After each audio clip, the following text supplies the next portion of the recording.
here coming to you live from my kitchen. It's summertime in my house, and so I wanted to bring you along because that is my favorite thing to do at supper time, is to show you some of the fun things that we get to do with some of our greatest tools. Now, you'll all know, if you've followed me for any length of time, that one of the things I'm so passionate about is helping you to save time and stress in your kitchen.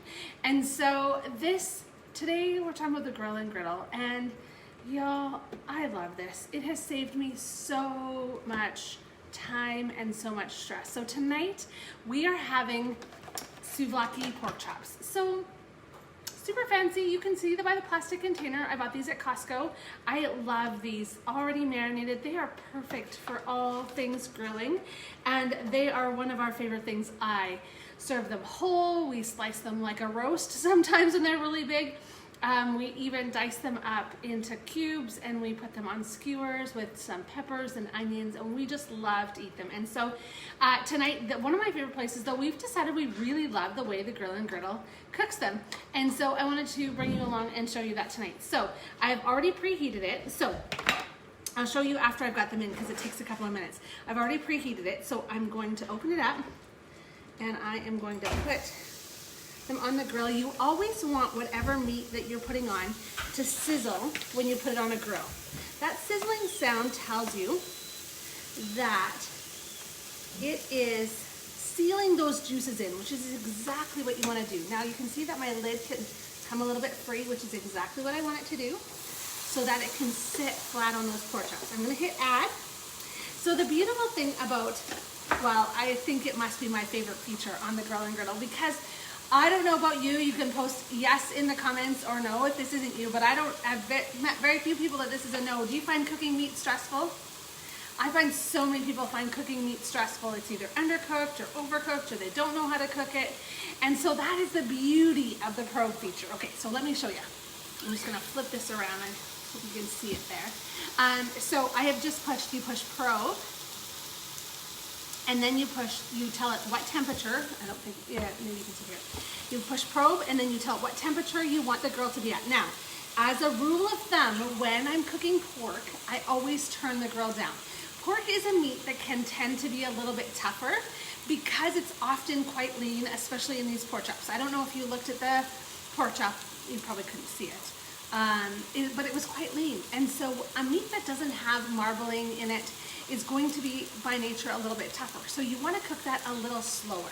So I always turn my probe down to 350 degrees, and then I set it to 160 degrees. Cooked temperature for pork is somewhere between 150 and 165. The jury is out.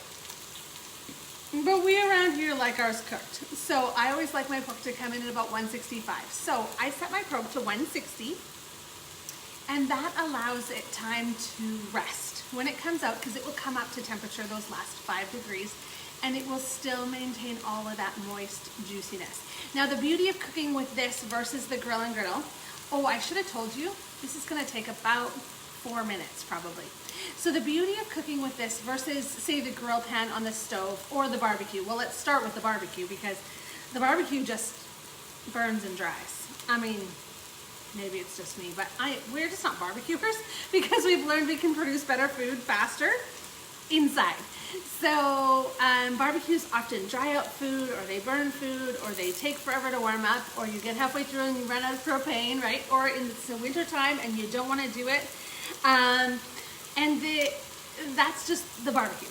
The grill, pan, and press set. Now, I love those. I absolutely believe that that is the piece that changed the way I feed my family. If you want a stovetop grill, our double burner grill and press set, game changer. I didn't know food could be so amazing until I started using that. It really did change everything for us. It made it so we didn't eat dry chicken. I remember sitting down to the table after cooking chicken in that, and Ian would say to me, do you remember the days we used to eat dry chicken?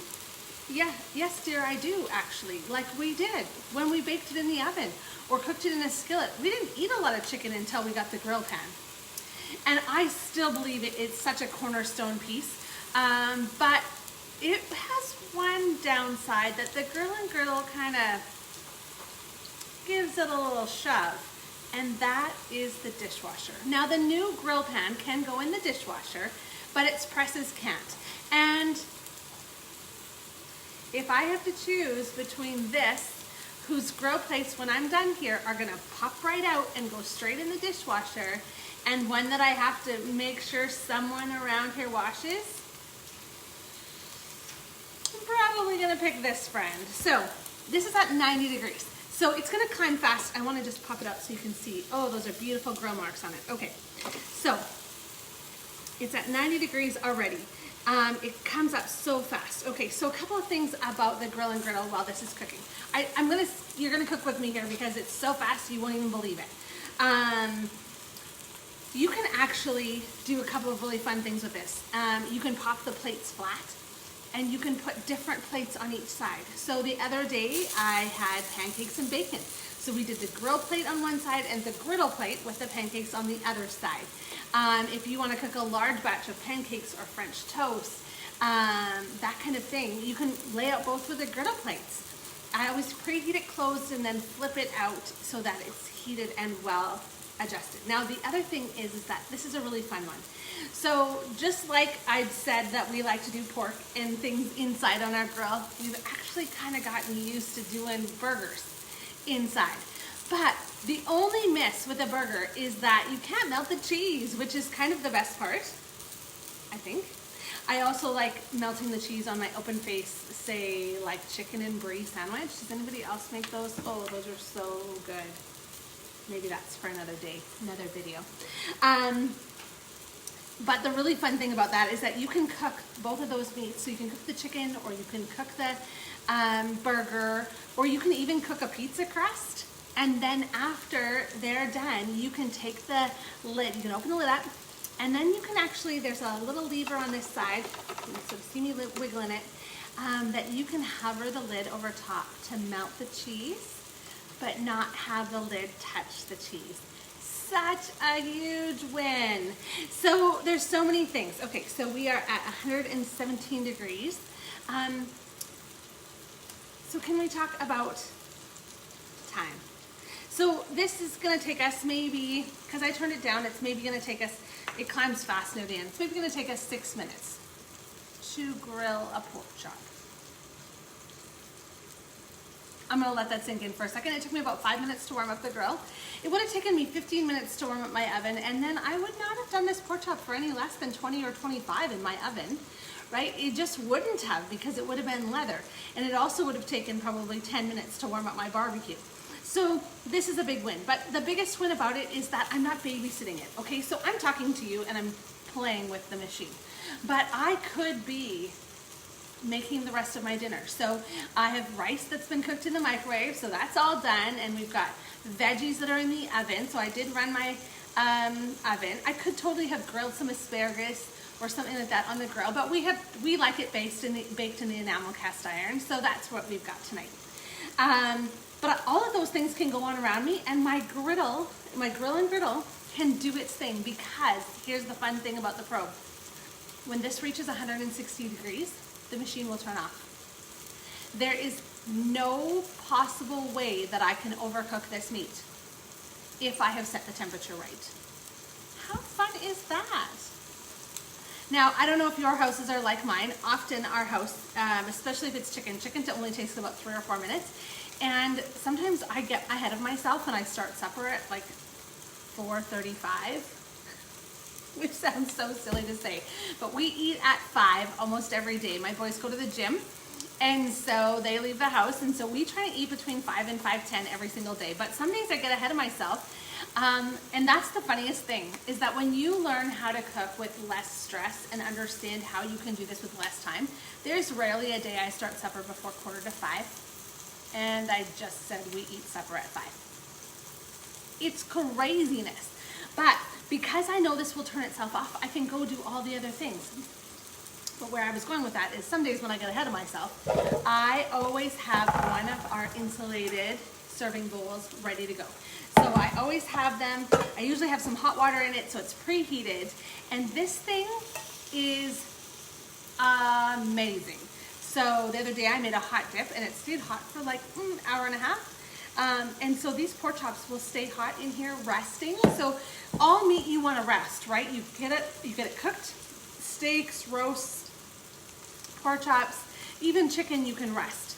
And the best place to rest it is not on the grill where it's going to continue to cook extensively, but in some other place. Often you will see it tented with foil.